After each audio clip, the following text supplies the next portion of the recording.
Hi കൂട്ടുകാരെ, നമ്മുടെ 21 days study ചലഞ്ചിൻ്റെ day 11ലേക്ക് എല്ലാവർക്കും സ്വാഗതം. ഇന്ന് ഞാനൊരു വ്യത്യസ്തമായ രീതിയിൽ സംസാരിക്കാനാണ് പോകുന്നത്. ഇന്ന് ഞാൻ സംസാരിക്കുന്നത് നിങ്ങളോടല്ല, നിങ്ങളുടെ ഉള്ളിലുള്ള ആ വ്യക്തിയോടാണ്. എല്ലാ ദിവസവും സ്വപ്നം കാണുന്ന, ചിലപ്പോൾ തളർന്നു പോകുന്ന ആ വ്യക്തിയോട്. ഇതൊരു ചെറിയ കത്താണ്. പ്രിയപ്പെട്ട എന്നോട്, നിനക്കറിയാമോ, നീ ഇതുവരെ താണ്ടിയ വഴി അത്ര എളുപ്പമായിരുന്നില്ല. ഒരുപാട് രാത്രികൾ നീ വിഷമിച്ചു.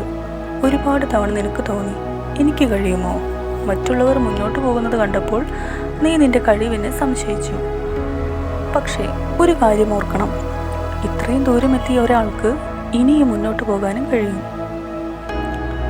പ്രിയപ്പെട്ട എന്നോട്, നിന്റെ കഷ്ടപ്പാടുകളെല്ലാം ആളുകൾ കാണണമെന്നില്ല. രാവിലെ നേരത്തെ എഴുന്നേറ്റത്, ഉറക്കം മാറ്റി വെച്ച് പഠിച്ചത്, മനസ്സിലാത്ത ദിവസങ്ങളിലും പുസ്തകം തുറന്നത്, ഇതൊന്നും എല്ലാവർക്കും അറിയില്ല. പക്ഷേ ഒരു കാര്യം ഉറപ്പാണ്, നിന്റെ പരിശ്രമം നിന്റെ ഭാവി കാണുന്നുണ്ട്. ഇന്ന് വിത്ത് മണ്ണിനടിയിൽ കിടക്കുന്നത് പോലെ തോന്നാം, പക്ഷേ ഒരു നാൾ അത് ഒരു വലിയ വൃക്ഷമാവും. നീ തോറ്റിട്ടുണ്ടെങ്കിൽ വിഷമിക്കരുത്. ഒരു പരീക്ഷയിലെ തോൽവി, ഒരു മോശം മാർക്ക്, ഒരു പരാജയപ്പെട്ട അറ്റംപ്റ്റ്, ഇതൊന്നും നിന്റെ അവസാനമല്ല. അതൊരു പാഠമാണ്. നിന്നെ കൂടുതൽ ശക്തനാക്കാനുള്ളൊരു അവസരമാണ്. വീണു പോകുന്നത് പ്രശ്നമല്ല, എഴുന്നേൽക്കാതിരിക്കുന്നതാണ് പ്രശ്നം. ഇന്ന് മുതൽ ഒരു വാഗ്ദാനം ചെയ്യാം. ഞാൻ എന്നെ മറ്റുള്ളവരുമായി താരതമ്യം ചെയ്യില്ല. എൻ്റെ വേഗതയിൽ ഞാൻ മുന്നോട്ട് പോകും. എനിക്കെല്ലാം അറിയില്ലെങ്കിലും പഠിച്ചെടുക്കും. എനിക്ക് ഭയം തോന്നിയാലും ഞാൻ ശ്രമിക്കും.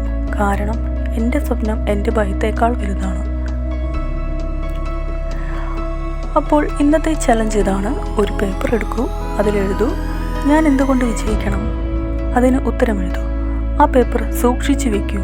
തളരുന്ന ദിവസങ്ങളിൽ അത് വായിക്കൂ. കാരണം നിന്റെ കാരണം ശക്തമാണെങ്കിൽ എത്ര വലിയ ബുദ്ധിമുട്ടും നീ മറികടക്കും. ഒരു നാൾ നീ വിജയിക്കും. അത് നീ ഇന്ന് പിന്നോട്ട് നോക്കും. ഈ ദിവസങ്ങളെ ഓർക്കും, ഈ കഷ്ടപ്പാടുകളെ ഓർക്കും. എന്നിട്ട് നീ നിന്നോട് തന്നെ പറയും, നന്ദി, അന്ന് നീ കൈവിട്ടില്ല. അതുകൊണ്ട് ഇന്ന് പഠിക്കൂ. നാളത്തെ നിനക്ക് വേണ്ടി, നിന്റെ സ്വപ്നങ്ങൾക്ക് വേണ്ടി, നിന്നെ സ്നേഹിക്കുന്നവർക്ക് വേണ്ടി. ഡേ 11 പൂർത്തിയാക്കിയവർ കമൻറ്റിൽ എഴുതൂ, I believe in myself. നാളെ ഡേ 12 വീണ്ടും കാണാം. ഓർക്കൂ, നിന്റെ ഏറ്റവും വലിയ ശക്തി നീ തന്നെയാണ്.